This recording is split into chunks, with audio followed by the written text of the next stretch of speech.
මට පිසුද්දන්න හරිද? ඒ මම හිතනවා ප්‍රයිවට් ලියන එක තමයි හරි එක. ස්කෝල් වලින් කරන්නේ වයලේෂන් එක හිතේ. හරිද? නිකන් මම කියන්නේ. ඒ view point එකෙන් ගත්තාම ඒකත් එක්තරා සාධාරණ කතාවක්. ඒ මොදේ ස්කෝල් වලින් කියන ඔයාලට O level වලට මෙහෙම නැත්තම් ඔයාලට මැච් කරන්න දෙන්න බෑ. කරන්න ඩිකයින්ට් එක.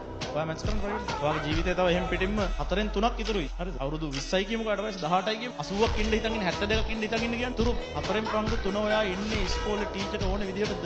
හොඳ කල්පනා කරලා. ටීචර් කිව්වා ඒ හින්දා මම කොමර්ස් කරා. අර අනුෂ්කගේ කතාවක් තියෙනවා මේ ළඟදී මම දැම්ම ස්ටේටස් එක. අනුෂ්කගේ වස්ති. හරිද? තමන්ගේ ජීවිතේ වගකීම තමා සතුයි. අශේනිය අනුෂ්කා කරපු මේ ඉන්ටර්විව් එක. මාර ලස්සනයි. මාර ලස්සනයි. මේ මට මෙහෙම උනේ අපේ ඉස්කෝලේ ටීචර් හින්දා. මට මෙහෙම උනේ අපේ ප්‍රින්සිපල් හින්දා. අර ගොල්ලෝ හින්දා තමයි අපිට මෙහෙම උනේ කියලා අනිත් අයට බෝලේ පාස් කරන්න යන්න. ඔයාගේ ජීවිතේ වගකීම ඔයා සතුයි. ඔයා මගේ පන්තරේ වල ෆේල් වුණා කියන්නේ මට කරන්න දෙයක්. හේතුව මගේ පන්තරේ වල පාස් වුණා ගොඩක් කියවු.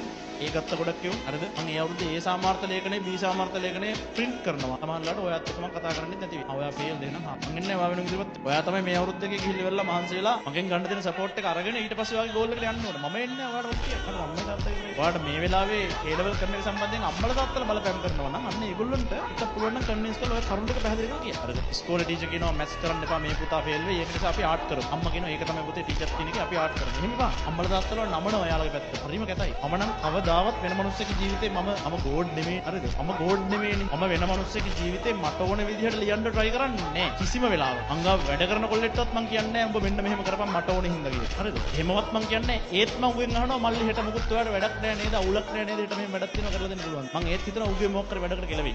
මම මේ කියන්නේ. ස්කෝල් ටීචර්ස්ලා කොච්චර කැතද කියන්නකෝ. ඔයා මැත්ස් කරන්න එපා.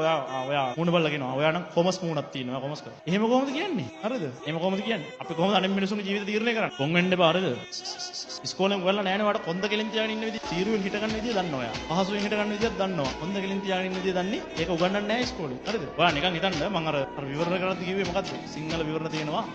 කවියක් දීලා කවිය හොඳයි කියන්න තියෙන්නේ. ටොටගුමේ ශ්‍රී රාහුලේ මිලියනවා මොකද්ද?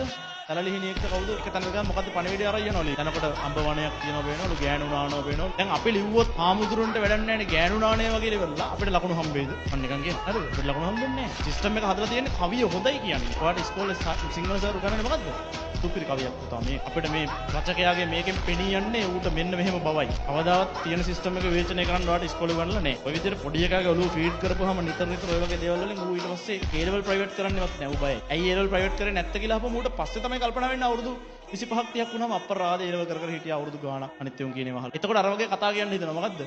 අපේ ප්‍රින්සිපල් හින්දා තමයි මට මේ වුනේ. කියලා කියන්නේ. මම අද උඹලට පාඩම ඉගෙනුවට වඩා වැදගත් එකක් මේ කරේ.